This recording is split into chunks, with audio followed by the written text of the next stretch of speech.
after this, the reception will be awaiting you, and that is if you fill out your evaluation form. But it is really a great pleasure and honor to introduce our next and last speaker today. We close today with Twitter time, in Twitter time.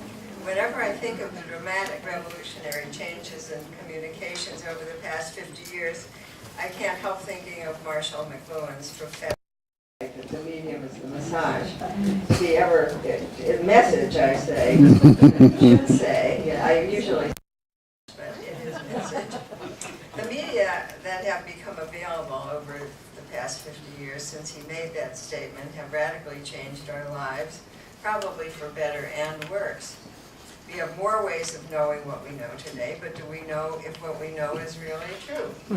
Which brings me to turn to Kevin to help us on that, an expert of immense experience with and wisdom about yesterday's and today's media, and even perhaps some predictions about tomorrow's.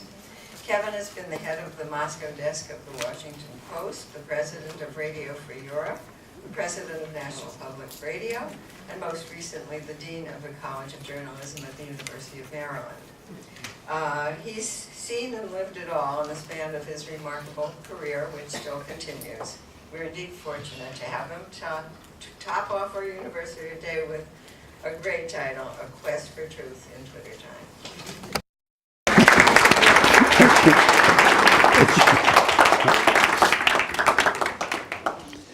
So, thank you, Sandra.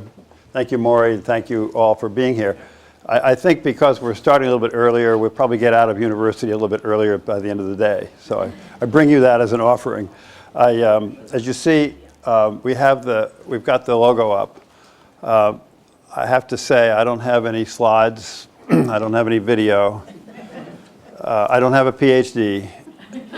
I stand naked before you with a Harvard BA.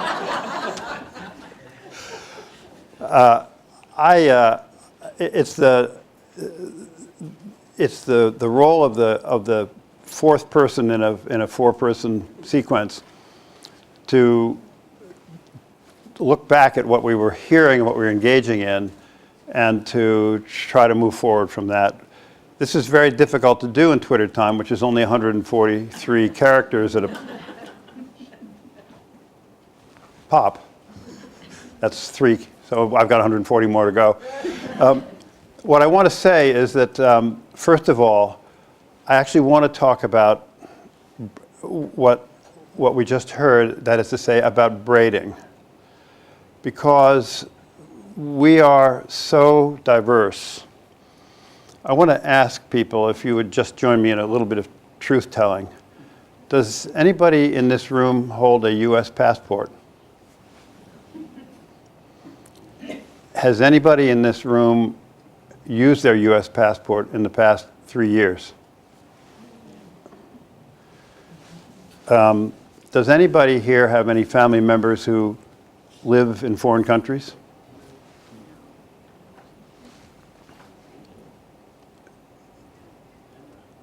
Is there anybody here who can say to themselves that they know where their grandparents were born?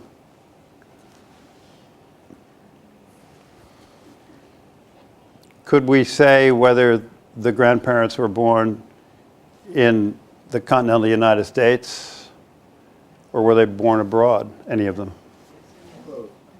There we are, both. My grandparents were born in, respectively, in Hamburg and Heidelberg, Germany, and in quite a distance from there, Davenport, Iowa, and De Pere, Wisconsin.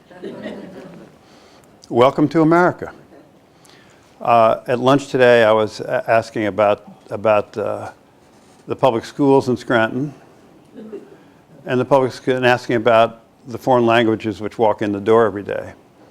And the estimate was somewhere between, I heard different answers, but basically it ranged between about 15 and 45 for foreign languages that are brought into school every day by those kinds of kids who speak those languages before they got to English. So we are a complicated experiment in encounter. And in my life, I grew up in a radio family. Because of that, my parents moved at different times in their professional lives. And at one point, they lived in a foreign country to do their radio show in Canada. And I was born in Toronto, so I'm actually, well, my brothers used to call me the half-breed when they got mad at me, which you can't use that term anymore, but in those years, it's something that brothers would say to each other. And I've lived abroad in a variety of places, mostly in Moscow, and in the previous year, the year 13, I spent another time at Radio Free Europe, in which I was partially living in Prague, partially in Washington, and traveling to Moscow a number of times, to Kiev, and to Baku, out on the Caspian Sea, the capital of Azerbaijan. So I saw once again, in new ways, the things that stand in front of individuals in their lives as they try to make their way in the world, and try to compare that with just, for example, this extraordinary seminar that we've been sitting in today, with complete freedom of speech, complete freedom of access to ideas, to literature, to art, to poetry, to nationalities, to disagreements, to theology, to religious belief, without anybody looking over their shoulders to make sure that somebody wasn't going to rat them out. In fact, it's recorded. It's going to go out to other people. In the places that I was in the past year, it's not uncommon for people to be very inhibited because they don't know who might or might not be listening. So we live with all our faults, and they are many, and all our shortcomings, and all the things that we don't get done that we wanted to do. We are part of a more perfect union, whether we wish to be or not. Where I come from, and I spent my life in it, is where there's a kind of search going on hourly, minute by minute, deadline by deadline, edition by edition, or show by show, or tweet by tweet. There's a search going on for provable, known fact, event. I hesitate to use the word truth, but you understand what I'm getting at. And there are many impediments to that. There are misunderstandings, there are people who withhold, there are facts we can't know, there are many different versions of one thing that happened, an encounter between two cars in an intersection right here in Scranton. There might be 6 different witnesses, there might be participants willing or unwilling, there might be police or ambulance personnel who have to come after the fact and figure out what happened. So it's often very difficult and fuzzy. We live in a kind of a fuzzy world in that regard. And none of us can speak authoritatively about what the truth is. We can try to get towards what is established as potential fact that has credibility in it because it is based on some things that can be known. But in a kind of world of essentially of a relativistic world where we know because of the advances of physics that nothing that looks like it's actually here as a material thing actually exists the way we think it does. That it's not that the true physics that we are part of is constantly changing, that the valences are constantly moving, and that we are simply composed of things that in some realm that we don't understand, some 5th dimension perhaps, or 9th dimension, it's just fuzz. It's just part of a vast, vast universe. So we know that in this search that we're in, I'm trying to be existential here because this is the truth of our lives. Look at them. They started elsewhere. In fact, we are here together as in a community. We share ideas, we share facts, but every one of us has something which is completely known only to them. Where did I come from?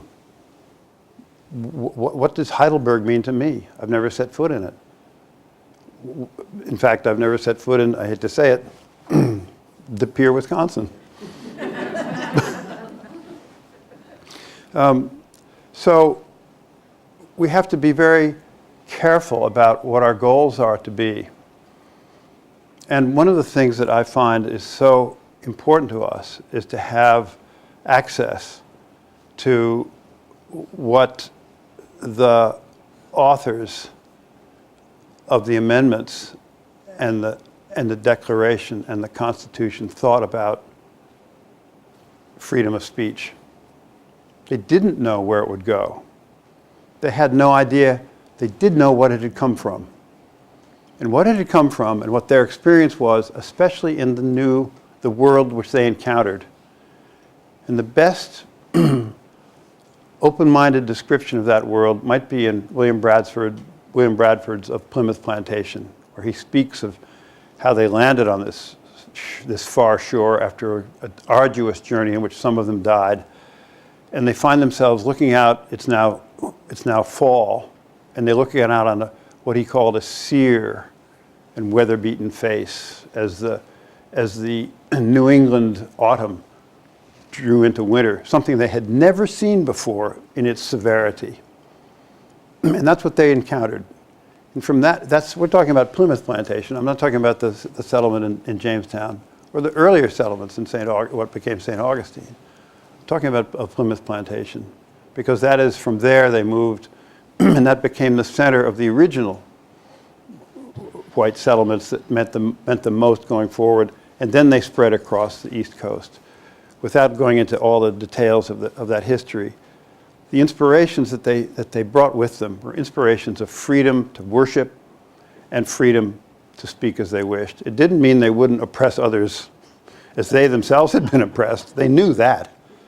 They'd been there. They knew how to do that. And many of them came with the idea that they would leave that behind. And ever since then, I think all of us have been guided by the general principle that freedom of speech is fundamental.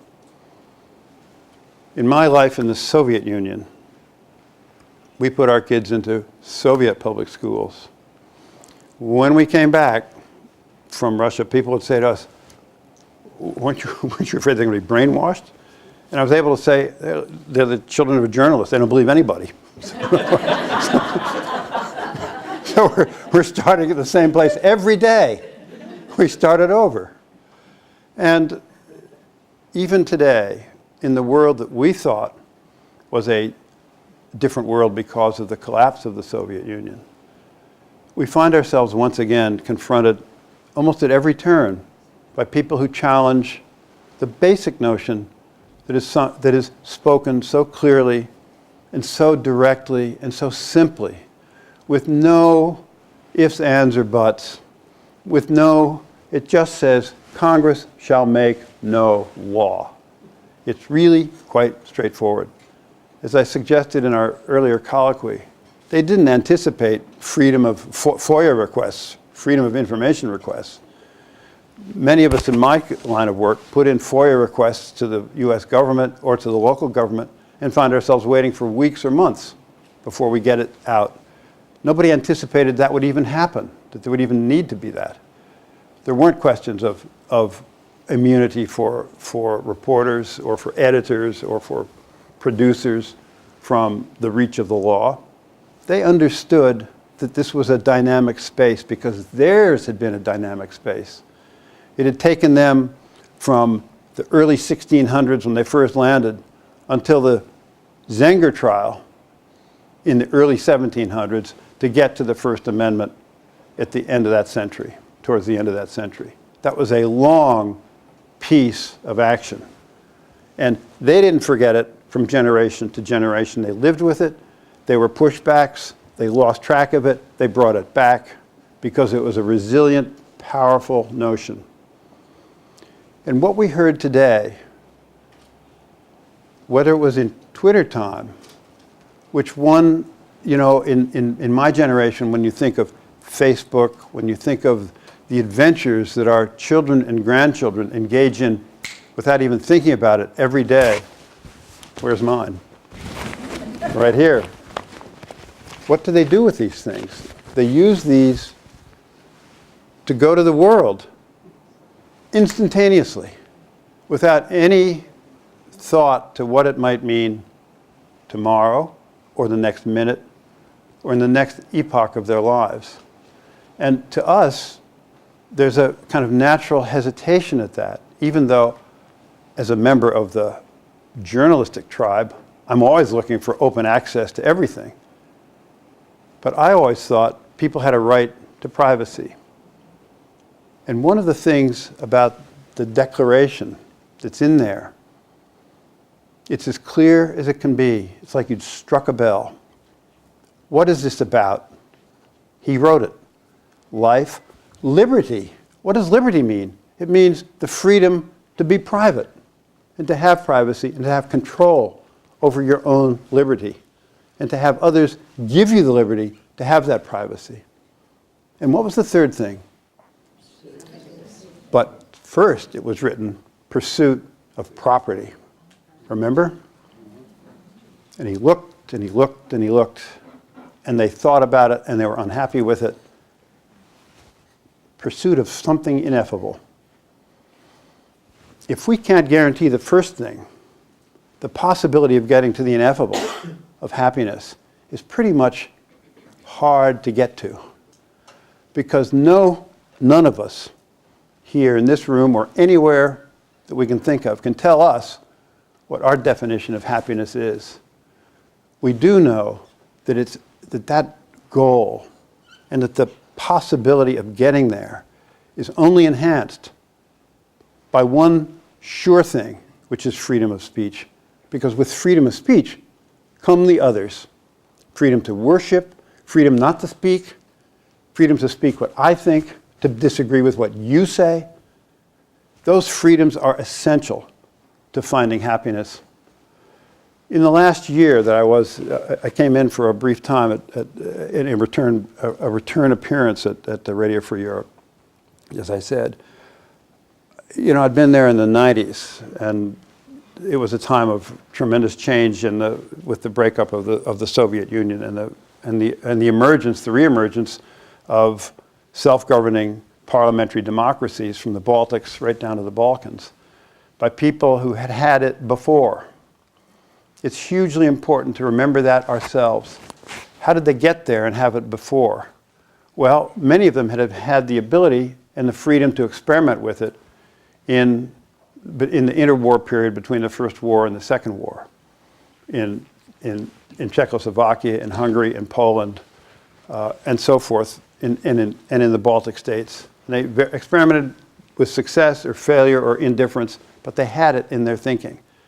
And when the repressive regimes, first from the Second War and then the post-war period of the Cold War, when they evaporated or were forced out, the memory served to a surge of self-governance again with parliamentary democracies. Hugely important for us, but if you go further east, it never happened. And so today, we're in a circumstance where it's kind of a reverb in a very difficult circumstance.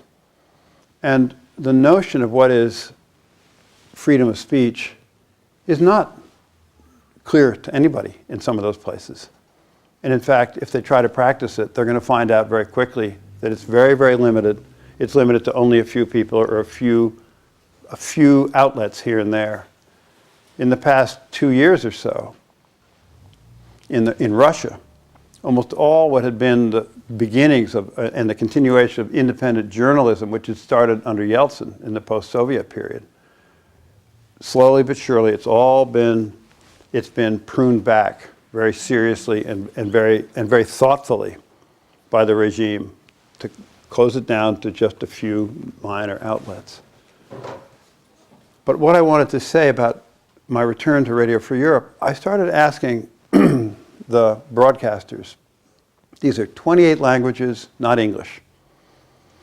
They broadcast in a whole number of languages that very few people on the whole world speak. Avar, Chechen, some other very small language groups, mostly in the Caucasus. But all the former, almost all the former republics of the Soviet Empire are represented at Radio Free Europe. Asking these people, why are you here? And the answers come very close to saying, and I was stunned by it because I thought somebody would say, well, you know, I got fed up because I couldn't write the headline I wanted to in the paper I was doing. It was different from that. It had started earlier in their lives when they were seeking something they could hardly explain. Just a sense of freedom is what it came out to be, svoboda in Russian. A sense that they had the freedom to think for themselves and to, in effect, as some said, chase the facts. And they couldn't do it in their homelands back when they had made the decision, one way or another, through encounter, to get through the maze that would take them out of where they were and bring them to a place like Radio Free Europe, where they could use in their own language the skills that they had aspired to and which they were trained to do, which is to get it. You know, it's what the late UPI correspondent Helen Thomas said when they asked her about, you know, when did you start in journalism? She said, well, I just got out of college. I had no skills at all. So who would hire me? United Press. And her story was she goes to United Press in New York, and she walks in, and they hire her because they need somebody right away who just walked in from somewhere, and who had pencil and papers. And she said, how do I do this? What do I do? And basically the tough editor said, I'll tell you what, honey, when your mother tells you she loves you, check it out. But the point is this, there it is. And she could, and she did. And it became the kind of fun, it's an anecdotal sort of thing, but it becomes part of what she was and part of that ethos of how you keep going and keep going and keep going. And in these realms that we're dealing with now, there are limitations to how far people can go.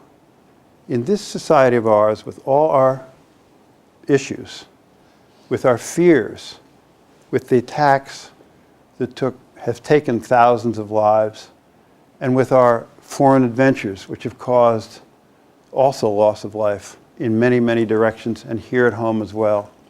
With all the things that we confront, the fact that we can keep going, keep pushing, keep trying to find out how to check it out so we can bring it home for others.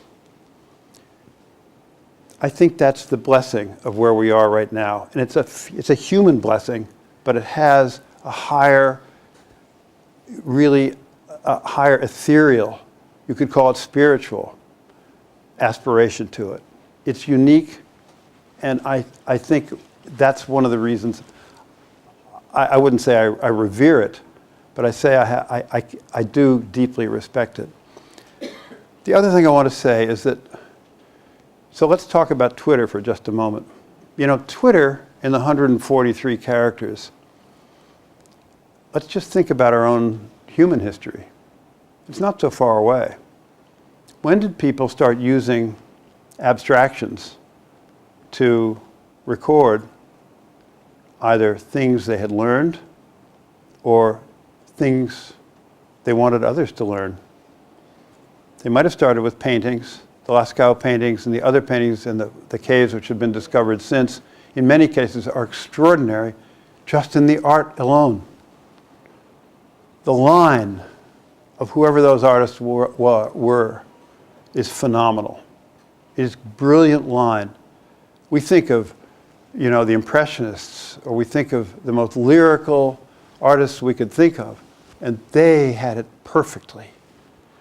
In ochre or whatever they made it, the outlines of bison and the outlines of elk and so forth are two exactly correct proportions, and as though they were swimming, they were striding across the stones right in front of us.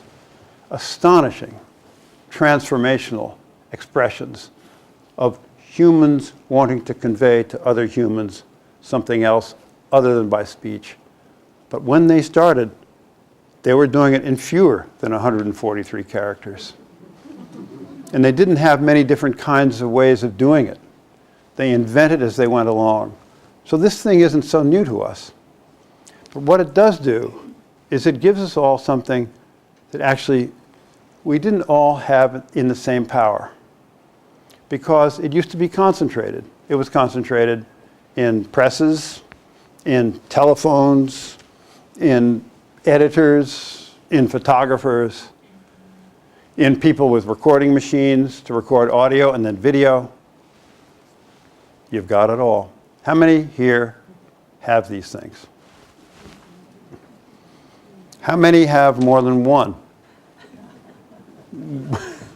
Ah, yes. Truth telling going. How many here might communicate once a day with a member of their families with these things? Or whether you wish it or not, how many here are communicated by their families to them?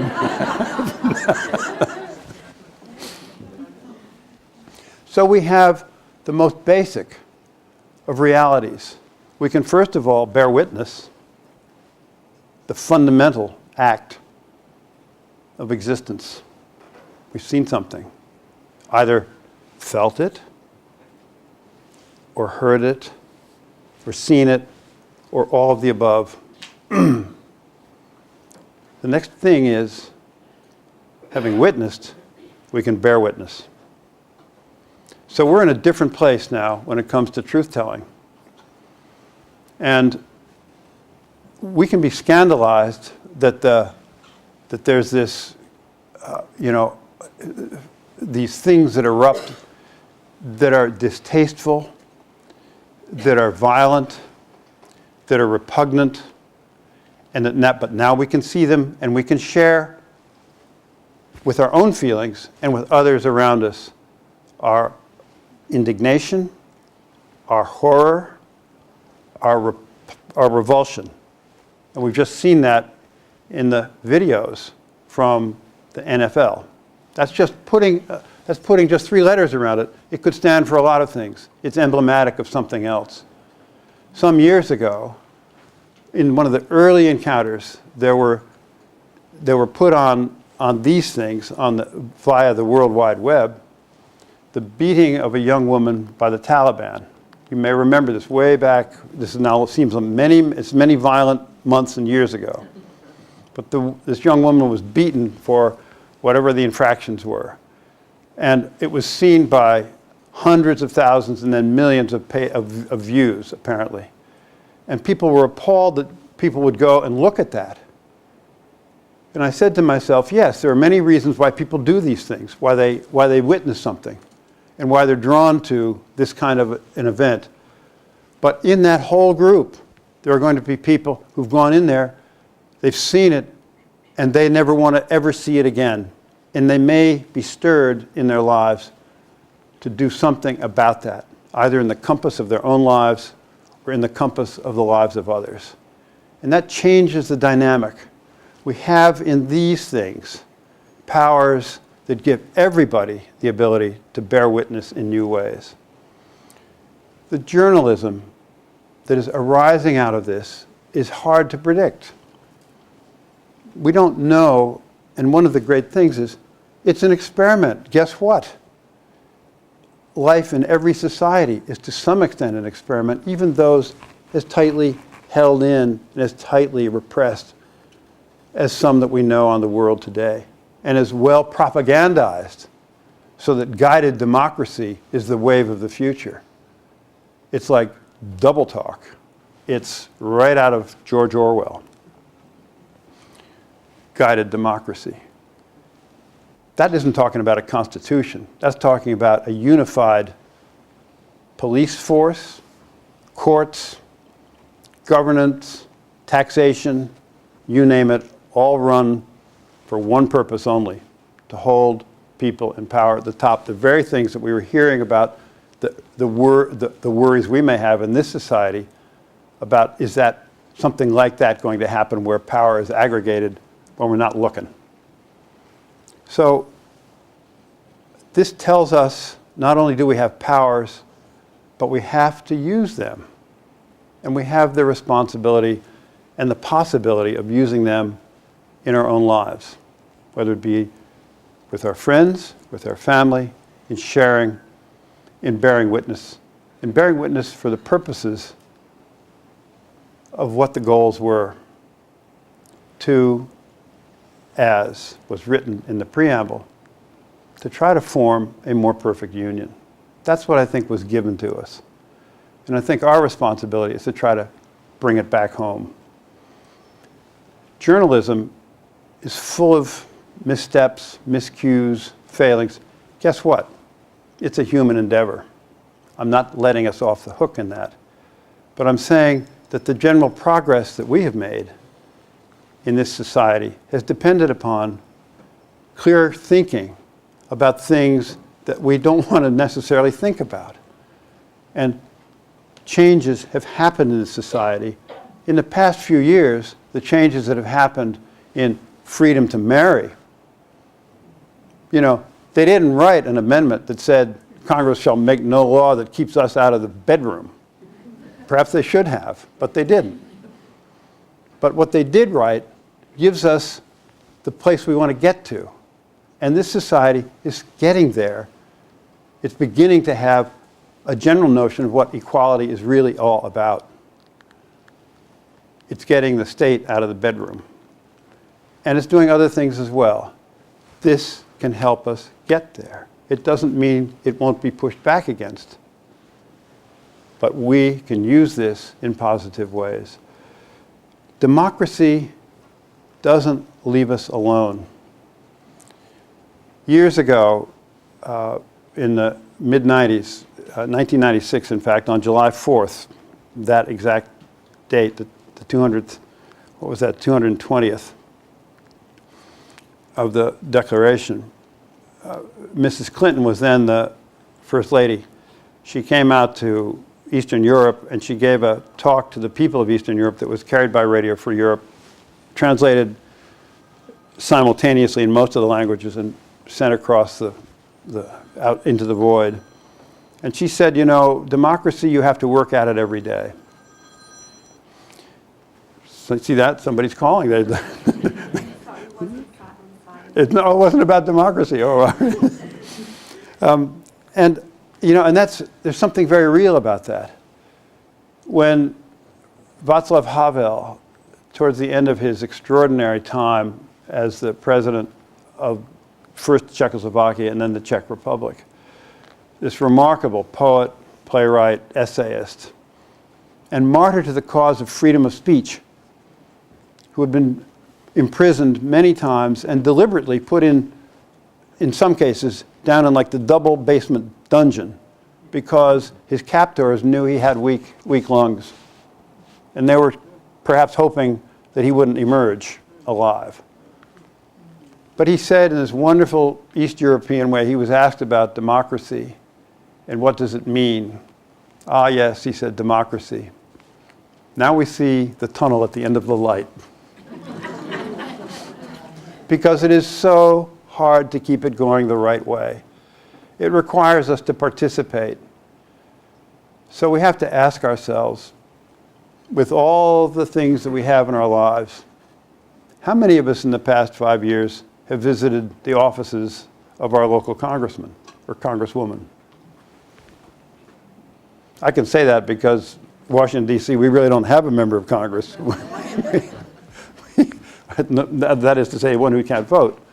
But I visited many members of the Senate and the House of Representatives, both in my time at Radio Free Europe and in my time at National Public Radio, simply to be able to communicate and tell them what we were doing, to answer questions they might have, and to have contact with them and to hear them about what they wanted or didn't want, or where our disagreements might be. If you have the opportunity to do that, please take it, because they need to hear from all of us. If we're unhappy with what they do, they've got to hear that. And the same is true if you're looking at television news or the Washington Post or the Wall Street Journal or the Scranton paper, or whatever it is by the means by which we get our information and our news. And by the way, the New York Times, you know, there's a great cartoon from the past in the New Yorker showing at the press room of the New York Times, the press guys are lying around bored out of their skulls, looking at each other, and on the wall it says all the news that's fit to print, and one is saying to the other, God, I'll bet things are humming at the Mirror. But today, this morning, on this device, which I'm extolling as something that will be very helpful to us, I'm an online reader of the New York Times as well as the print paper.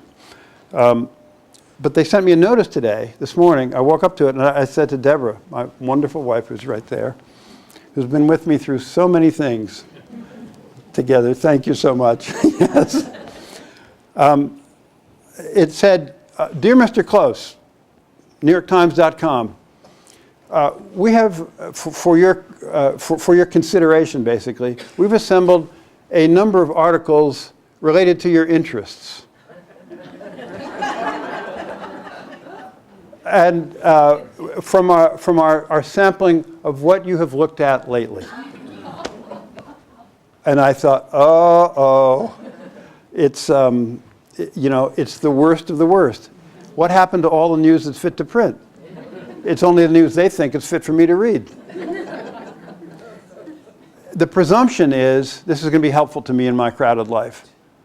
I think I'm not signing up for that service. I'll take my chances in making up my own mind without having somebody pre-digest it for me. That is the problem we have with some of this. These can get subdivided and subdivided and subdivided. We know, as I know from talking with you just today, and I know from being with Maury and Sandra, this city has a great, great history. One of its great realities is that it is a series of great ethnic communities, some of which have been intact for 150 years virtually in their physical locations, in their places of worship, in their places of community, and so forth. That context, the richness of that fabric, it's braided. And they've braided it together, and you've braided it together in a very special way. I don't want anybody pre-digesting my encounter with that. I can do that for myself.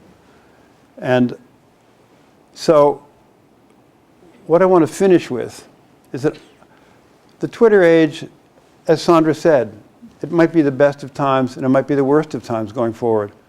I think it's an empowering time, but it requires us and those whom we care about to have the understanding that, like everything else, it depends on us to make the decisions in the best ways to use it. I have absolute faith that together, this great search that's underway in this country for liberty and pursuit of happiness towards a more perfect union can be achieved. And I want to say, because of the life I've lived in some parts of the world where those aspirations are not fulfilled and are just, if they're written at all, they're meaningless. We are very fortunate indeed. We continue to lead the way in this search.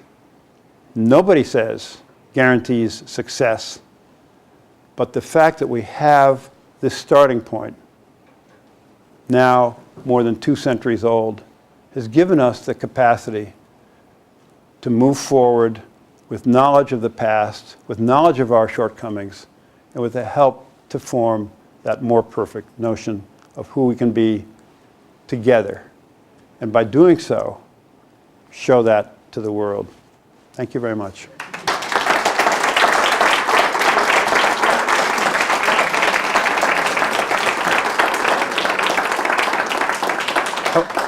I want to say that if I may, just on a personal note, I want to say something about Sandra and Maury, who have been remarkable in our lives. Deborah knew them before I knew Deborah, and she told me these are extraordinary people. And I just want to say to Sandra and to Maury, thank you.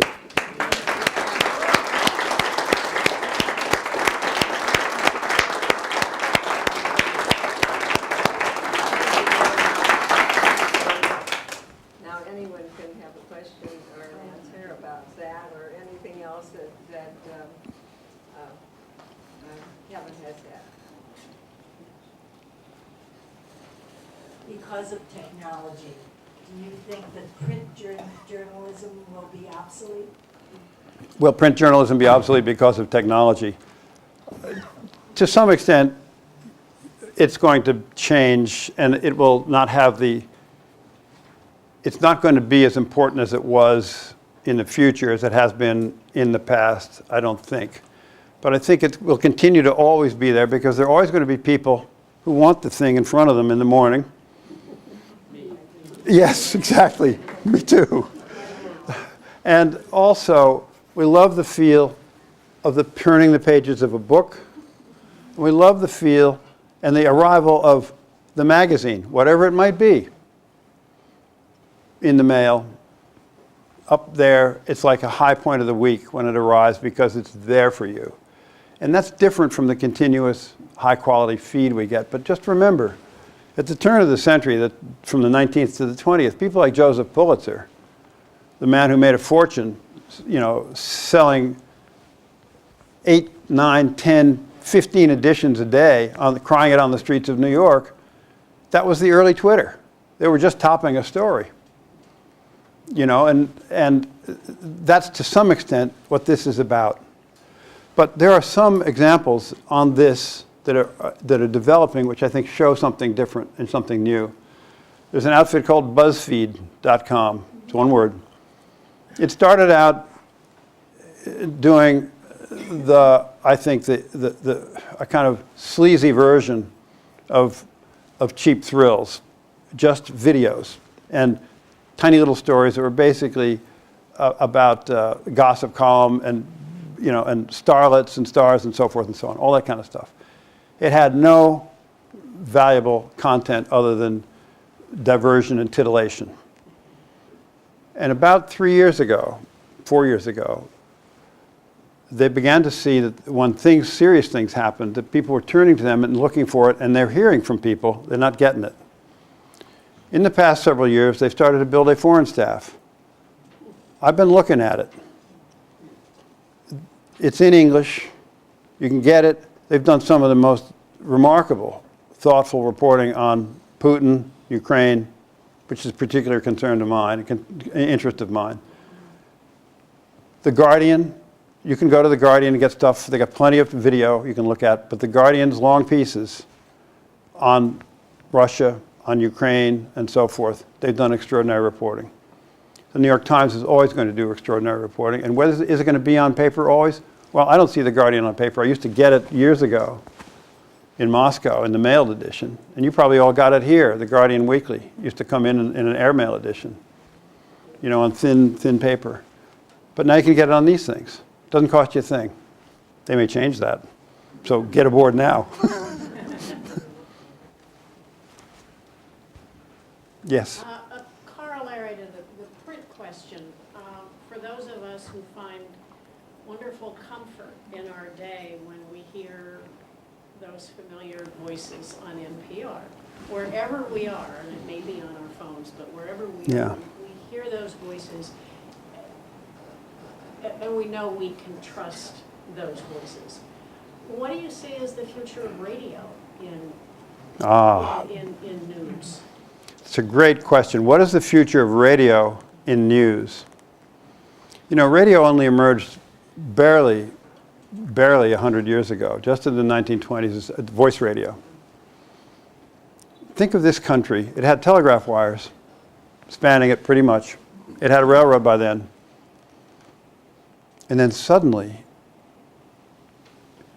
if the symphony played in Des Moines, they could hear it in, guess where? Dubuque. They could hear it 20 miles away or 15 miles away. And then they started to feed it in different ways. And pretty soon the whole country was brought together by sound. This country was virtually silent before that. So it's an astonishing medium. Television, there's a novel called A Fan's Notes by Frederick Exley, published in the late 1960s. It's about an autobiographical novel about a guy who has psychic problems in his life. He has tremendous psychiatric problems. And he lives a kind of fantasy world. And he starts to obsess about a football player on the New York Football Giants. And the more he obsesses about the brilliance of this person, the more he realizes he knows it only by television. He'll never go to a game because he hasn't got the money to get in. So you'll see it on television, and he starts to realize that this whole country are just spectators. We don't actually have access to anything. We're shut out. It's called a fan's notes. It's about television. Think of television. It brings things that we can never have in any other way, obviously. But it also turns us into spectators in a phenomenal way. It doesn't engage us. Books also, but books are very individual. You have to be left alone. You got to read them and print. Radio. If you have powers of hearing, radio can be with you wherever you are in your lives. And it becomes intimate and personal and can be communitarian. And it's also an astonishing mass medium of the imagination because you can't see it. That's the power of radio. It's an imaginary space in your head. You can be in the car, stuck in a traffic jam, and you're listening to a story from Zimbabwe. And you're hearing the sound, and you're imagining what's happening. You don't have to see it. And you haven't got time to read it. And it can be with you in this very important thing. You're driving in traffic with cars going in every direction. Your mind is somewhere else because of the radio. I think it has a powerful future. I don't know how it's going to turn out. Because it's an experiment, the way we all are. Yeah. Kevin, what about the sources of information that we get? And it used to be you get things from certain broadcast or paper or something, and you know the source. Now we can, everyone is a source, you know, and we don't know how to discern what is, like, I hesitate to use the word true, like what is What is authentic, what isn't. And how do we deal with that? Do you hear that the question is, Sandra's question, let me just rephrase it. She says if we can now get so many sources of information on whatever our interest might be or whatever's happening, how do we know whether it's true or not? And my answer is, good question, next question.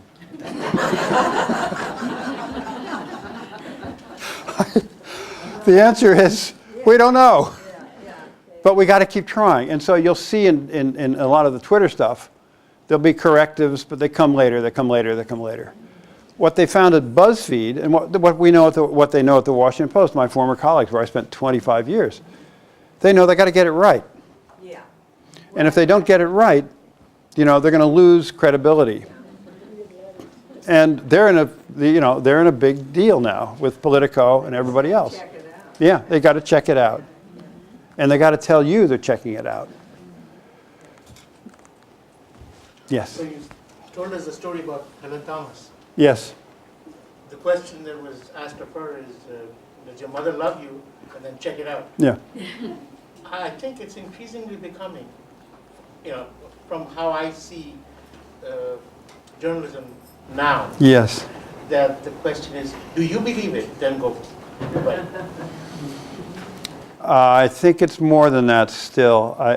It may, you know, there are flaws in the system. I know at NPR, at Radio Free Europe, at the Washington Post, these are three places where I have spent a lot of time in my life, and at the College of Journalism at the University of Maryland, as at every J school.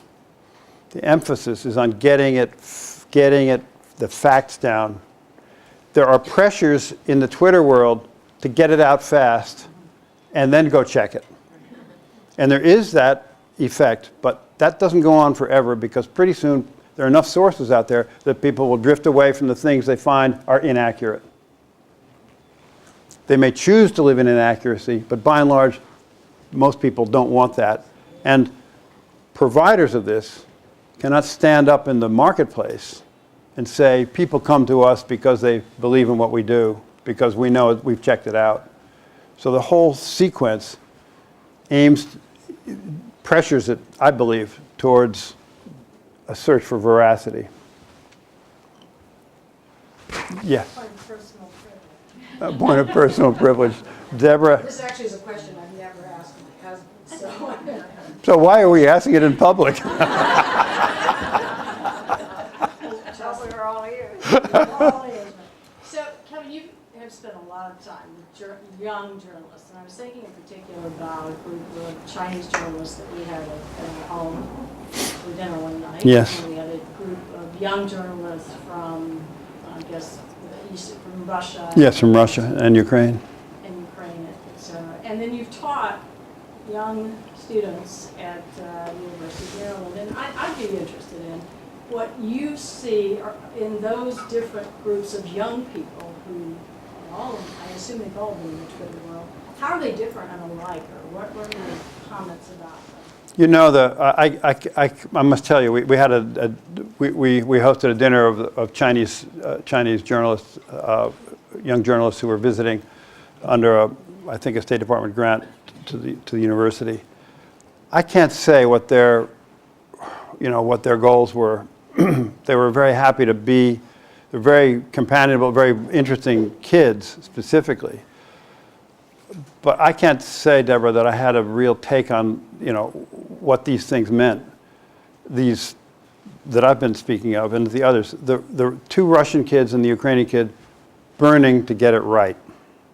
And one of them had already encountered opposition and censorship in the home. This young man was from a regional newspaper, and they'd already been running into the reach of Putin in this very regional city, hundreds and hundreds of miles from Moscow, out in the outback, and they were there. And he was very, very, very uneasy about what his future might be. The young Ukrainian woman is one of the journalists who found the Yanukovych papers that were dumped in the river and started deciphering them. So she's part of that investigative team. And putting that stuff out in the Ukrainian language, in Ukrainian time zone, to people who never had access to this kind of thing. That's what the radios do. And your taxes pay that to happen. So it's a very important thing. Let me just digress one other thing. We talked here about where we came from. One of the reasons things like Radio Free Europe exist is because it's an unbroken chain. We have something that we have to do for other people because we came from those places and we've been able to live in a different way because our forebears came and they built something different from what is going on back there. Basically, there's some light here, and basically there isn't so much there. That's the thing. So it's very real to me, the fact that these outreach events occur, these outreach efforts by this country back to these homelands. It's absolutely part of who we are. That's a digression. Oh, yes. Yes, what about the presence in the United States, especially regards to people in the press being pressured by the administration, because they speak the information that they got from a source was secret and they won't divulge it. But it's bringing out a lot of facts about repression in our country. And got this, now that a lot of press people are very afraid to stand up and report these things. Yeah, I mean, and the extant case is the James Risen case, the New York Times reporter, who's under tremendous pressure if he faces threat of imprisonment if he doesn't divulge his sources. And these events, these fights, these struggles have gone on for many, many years over the course of journalism in this country. And the Zenger trial was just, that set things in a certain direction.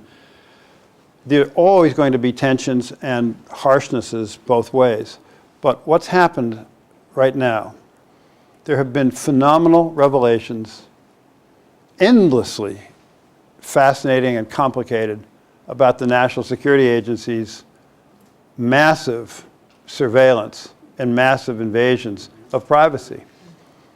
And, you know, Snowden is sitting in Moscow by his choice, and Moscow has thoughtfully given him more time to be there. But what's happening to the organizations themselves, like the Washington Post and the New York Times and others, who have printed or published these events and these revelations? Ever since Watergate, nobody's tried to shut them down preemptively with an order they can't publish because of the Watergate sequence. They can't go there. So it's been pushed in a different direction. It doesn't mean it's always going to stay there. And every generation of reporters runs into government opposition. I said earlier, we know this from the University of Maryland. Our kids can go to various state agencies and ask for details on this or that issue, and it could be weeks or months before they get an answer. That's just a delay to keep them from finding out. That's all it's about. You know, and, you know, many presidents start out thinking, presidents of the United States start out thinking they can have good relationships with the press. It doesn't last very long. And that's the way it is. And the days of people going to FDR's press conferences, and he would tell them, you know, hey boys, you know, I've got this for you today, and it would be really not very harsh. Those days are long gone.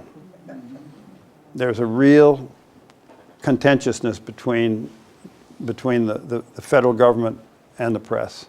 It isn't always true, but it's generally the case. Were the questions easier in those days that they asked? It seems to me they were a lot easier, and you know, nobody ever penetrated the veil of Roosevelt's irreversible paralysis. He went away every year to Warm Springs. He came back every year, and when he came back, there was a press, you know, he would, how are you doing? Yes, I'm doing well, and so forth. It was always reassuring. It was always, and of course the deception was he could stand. In the 1932 Democratic nominating convention in Chicago, they built a gangway for him. He was completely paralyzed from the waist down. Completely paralyzed. There are 2 known photographs of him with his legs visible. He looked like he had come from a concentration camp from the waist down. He could not support himself. But he learned with this iron grating around his legs, when they were locked in place, he could roll himself like you'd roll a barrel. He could roll himself this way as long as there was a stalwart on his arm. And he often had Elliot, one of his sons. There's an extraordinary picture of Roosevelt, of FDR, and Eleanor in a bow tie and tails, and Eleanor next to him with his cane there, and they're at some function at the Hoover White House. He stood there for 3 hours. The photograph of Eleanor is this picture of looking away, face contorted in horror, because he'd been standing there, forced to stand there so long by the way he was handled by the President of the United States. It's in the book. It's a book, I think the title roughly, FDR's Magnificent Deception. It's a very interesting book. And it's got these 2 photos in it and some others. But nobody ever wrote a thing about that. And the deception stayed intact because there was complicity, if anyone even knew. Well, thank you. Thank you. Thank you all.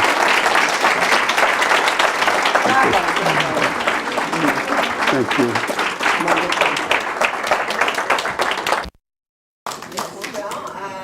thank you all for participating today. I think if you've given up a day, I hope you think that it was worth giving up. We certainly